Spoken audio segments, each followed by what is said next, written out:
जय श्री कृष्ण। आप सभी का कथा संग्रह में हार्दिक स्वागत है। आज आप जानेंगे श्रीमद् भागवत गीता प्रथम अध्याय का महत्म्य। एक समय की बात है, कैलाश पर्वत पर महादेव पार्वती जी की आपस में गोष्ठी हुई।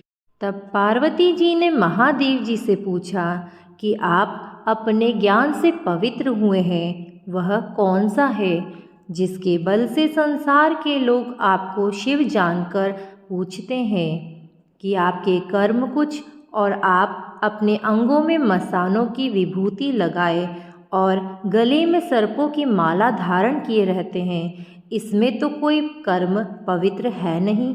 अतः आप मुझे उस ज्ञान के विषय में बताएं जिसके बल से आप अंदर से पवित्र हैं। यह सुनकर महादेव जी बोले, हे पार्वती जी, सुनो, जिस ज्ञान के बल से मैं पवित्र हूँ और जिसके बल से मुझे बाहर के कर्म भी नहीं व्यापते, वो गीता का ज्ञान है। मैं उसका हृदय में ध्यान करता हूँ। उसी ज्ञान के कारण मुझे बाहर के कर्म नहीं व्यापते।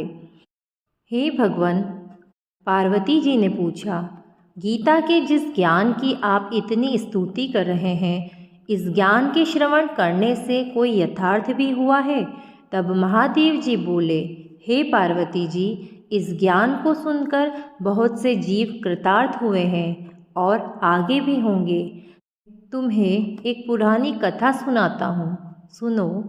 एक समय पाताल लोक में शेषनाग की शैया पर श्री नारायण जी नेत्र मूंदकर आनंद में मग्न थे और श्री लक्ष्मी जी उनके चरण दबा रही थी।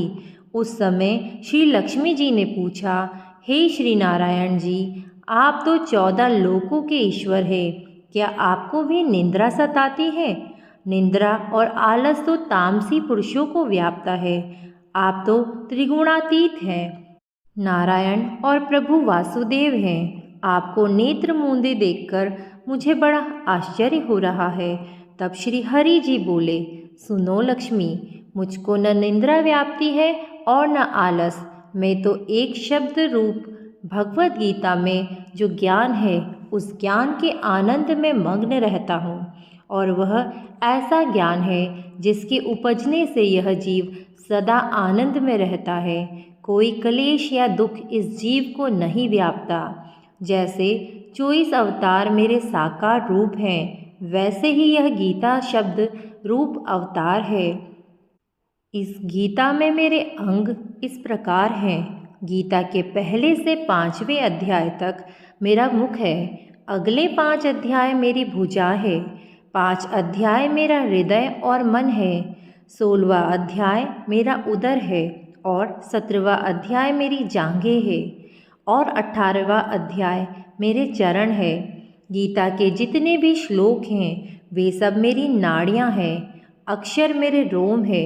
ऐसे मेरी जो शब्द रूपी गीता है, उसका अर्थ मैं हृदय में विचारता हूँ और आनंदित रहता हूँ। हे लक्ष्मी, तुम समझती हो कि तुम मेरे चरण दबाती हो, इस कारण मैं आनंद में मग्न रहता हूँ। मगर नहीं, मैं तो जिस आनंद में मग्न रहता हूँ, वह गीता ज्ञान है।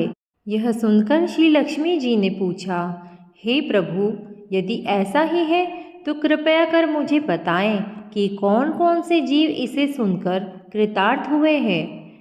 हे सुंदर वर्ण वाली लक्ष्मी जी, सुनो। श्री नारायण बोले, गीता के ज्ञान को सुनकर बहुत से जीव कृतार्थ हुए हैं। हे लक्ष्मी जी, अब पहले अध्याय का महत्म्य सुनो। शिव पार्वती जी से इस भांति कहते हैं, जिस भांति नारायण जी ने लक्ष्मी जी को सुनाया था। श्री हरि बोले, हे लक्ष्मी जी, शूद्र वर्ण का एक प्राणी था जो चांडाल का कार्य करता था और तेल नमक का व्यापार करता था। उसने एक बकरी पाली हुई थी। एक दिन वह बकरी चराने गया तो वृक्षों से पत्ते तोड़ते समय उसे एक सर्प ने डस लिया। तत्काल उसके प्राण निकल गए। मरकर उस प्राणी ने बहुत से नरक भोगकर एक बैल की योनि में जन्म लिया। उस बैल को एक भिक्षुक ने खरीद लिया। भिक्षुक बैल पर चढ़कर भिक्षा मांगकर लाता और अपने कुटुंब का भरण पोषण करता था। रात होने पर बैल को घर के द्वार पर बांध देता और थोड़ा सा भूसा लाकर उसके आगे डाल देता। भूसे की मात्रा इतनी कम होती थी कि उससे उस बैल का पेट नहीं भर पाता था। दूसरे दिन वह भिक्षुक फिर बैल पर चढ़कर भीख मांगने निकल जाता। कई दिन इसी प्रकार से निकल गए। एक दिन भूख का मारा बैल बीच रास्ते में गिर पड़ा। वो मरने को ही था, मगर उसके प्राण नहीं छूट रहे थे। नगर के लोग देखते और दया के मारे ईश्वर से उसकी मुक्ति की प्रार्थना करते। कोई अपने तीर्थ का फल देता, कोई अपने व्रत उपवास का फल देता, मगर बैल के प्राण नहीं छूट रहे थे। एक दिन एक गणिका वहाँ आई। वहाँ उसने लोगों से पूछा, इतनी भीड़ यहाँ क्यों है? तो उसने कहा कि इस बैल के प्राण छूटते ही नहीं, अनेक पुण्यों का फल दे रहे हैं, तब भी इसकी मुक्ति नहीं होती है। तब गणिका ने कहा, मैंने जो कर्म किया है उसका फल मैंने इस बैल के निमित्त किया। उसके इतना कहते ही बैल की मुक्ति हो गई। तब उसने एक ब्राह्मण के घर जन्म लिया। पिता ने उसका नाम सुशर्मा रखा। जब वह बड़ा हुआ तो पिता ने ही उसे शिक्षा दी। वह बहुत सुंदर था और उसे अपने पिछले जन्म का भी सब कुछ याद था। बड़ा होने पर उसने सोचा कि मुझे उस गणिका के दर्शन करने चाहिए। वो उसके घर गया और पूछा, क्या तू मुझे पहचानती है? तब गणिका ने कहा, मैं तो तुझे नहीं पहचानती, तू कौन है? मेरी तेरी क्या पहचान है?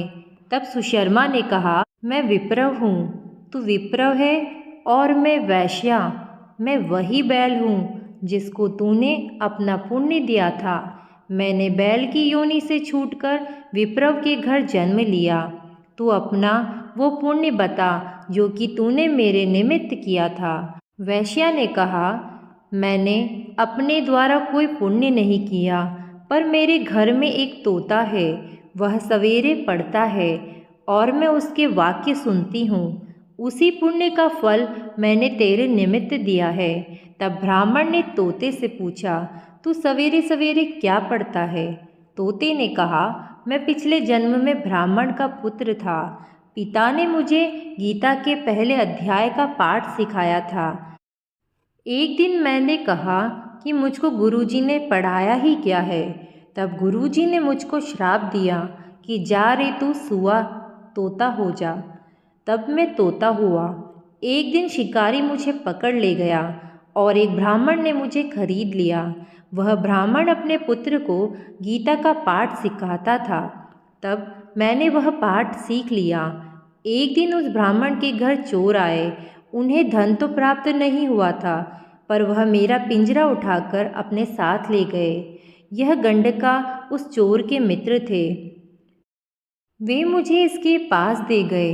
मैं नित्य गीता जी के पहले अध्याय का पाठ करता हूँ और यह सुनती है, पर यह गणिका की समझ में नहीं आता कि मैं क्या पढ़ता हूँ। इसने वह पुण्य तेरे निमित्त दिया था। यह श्री गीता जी के पहले अध्याय का ही फल है। तब उसने कहा कि हे तोते, तू भी ब्राह्मण है, मेरे आशीर्वाद से तेरा कल्याण हो। हे लक्ष्मी जी, इतना कहने से तोते की मुक्ति हुई और उस गणिका ने भी भले कर्म ग्रहण किए। वह नित्य प्रति स्नान करते और गीता जी के पहले अध्याय का पाठ करते। इसलिए क्या ब्राह्मण, क्या क्षत्रिय और क्या वैश्य, सभी उस वैश्या की पूजा करने लगे। श्री नारायण ने कहा, हे लक्ष्मी, जो अनजाने में भी गीता का प्रथम पाठ का श्रवण करता है उसको भी मुक्ति मिलेगी। और इसका फल कितना कहूँ, यह अतुल्य फल है। यह पहले अध्याय का महत्म्य है। जो गीता की प्रथम अध्याय को पढ़ता, सुनता तथा अभ्यास करता है, उसे इस भवसागर को पार करने में कोई कठिनाई नहीं होती। जय श्री कृष्णा, जय श्री हरि।